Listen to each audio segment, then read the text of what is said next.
brothers and sisters, comrades and friends, Assalamu alaikum. Thank you for that beautiful introduction. I was very moved by your words. As a young man, I'm sure that I started out on this odyssey before you were born. And I promise you that I will continue it until I'm dead, and that the last word on my lips will be Palestine. And after me will come my sons and my daughters until Palestine is free.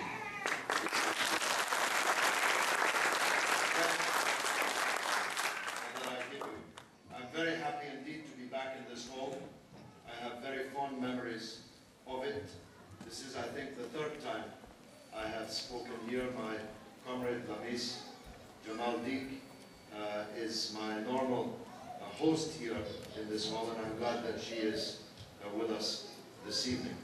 And I'm glad also to be in the middle of a speaking tour of the United States, 15 speeches across many states and cities. Tomorrow I'm in Milwaukee, the next day in Chicago, on Friday I'm in Miami, and then in Dallas, and then Houston, and then Phoenix, Arizona. I hope they don't take me for a Mexican.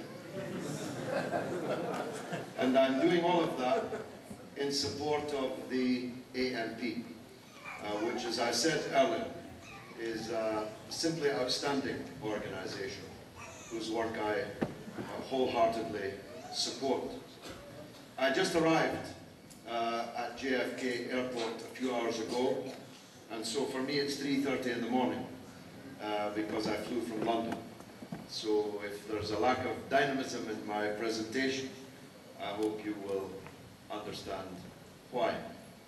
And every time that I arrive, and I'm now arriving on a weekly basis, I pick up from my Google alerts on the email, on my email account, the latest assault, ad hominem, lying assault by the pro-Israel lobby in this country, which seeks to paint me and seeks to paint you by extension as some kind of terrorist danger to the United States.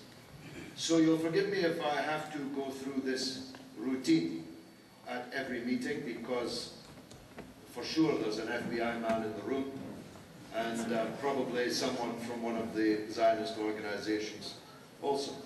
In fact, if we're lucky, there'll be several. And so I have to go through this routine because I have to continue to enter this country, because I believe that fighting to change hearts and minds in this country, as I said earlier, is the most important thing that I can be doing with the talents that God gave me. First of all, I'm not here to preach any kind of harm against the United States of America. As some of you have heard me say before, I happen to be almost certainly the only great-grandson of a woman who emigrated from New York to Dundee in Scotland, where I was born. And if you've ever seen Dundee, and you've certainly seen New York, you'll realize what a peculiar decision that was. I have no idea, maybe she got on the wrong boat, but that's what she did. And if she didn't, I wouldn't be here. I have American blood in my veins. In any case, only a madman could hate the United States of America, could hate this immense, God-given, wonderful country with all its achievements and all that it can be.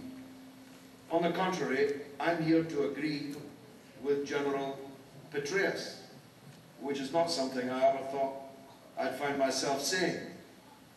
But General Petraeus, in front of the Armed Services Committee, just a few weeks ago, said, and I'm quoting him, that the United States' unequal relationship with Israel has become a strategic liability to the United States.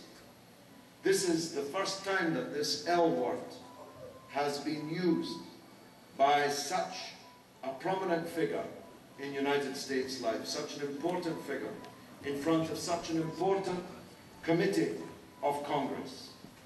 And it's my belief, it's my honest belief, that General Petraeus is right, and that therefore it's in the interests of the United States that this relationship is changed, that some kind of balance enters into US policy in the Middle East, and that that's in the interests of the people of this country, whose relations with the rest of the world, whose interests and even security, for that's what General Petraeus was talking about, the security of the people of the United States and your country's legitimate interests are endangered and imperiled by the widespread perception, based on fact, that the United States is deeply complicit in a very great crime.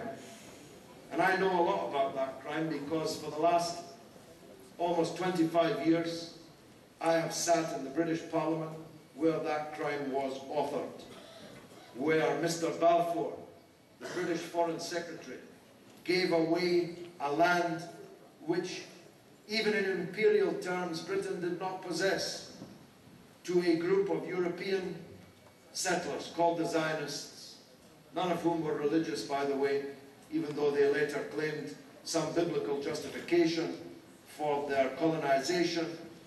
At root, they were a group of European atheist Jews who wanted to found a settler state, just like the other European settler states elsewhere in the world.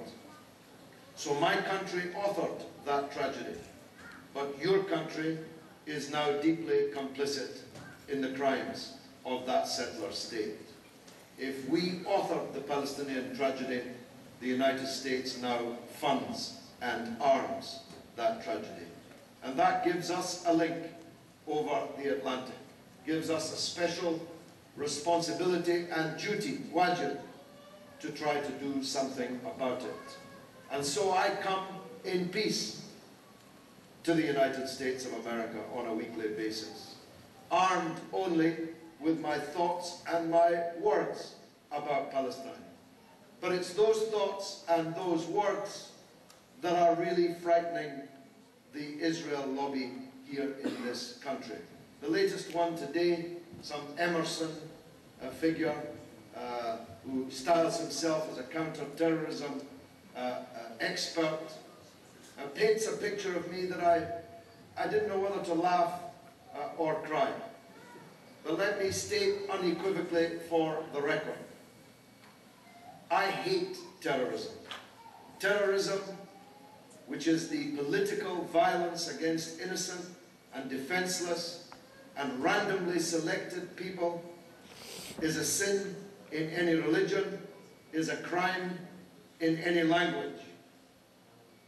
In my own constituency, on the 7th of July, 2005, I had to go into the underground station in London whilst the dead and maimed bodies were being carried to the surface as a result of an act of mass murder in London, which cost the lives of 55 people and maimed horrifically hundreds more, none of whom was personally responsible or guilty of any crime at all. Indeed, given that London was overwhelmingly against the war in Iraq and overwhelmingly sympathetic to our position on Palestine, it's very likely that a very substantial number of those killed and maimed were not only innocent of any wrongdoing, but were almost certainly supporters of our just cause. But what I will never accept from Mr. Emerson or any of these other dogs that bark as this caravan moves through the United States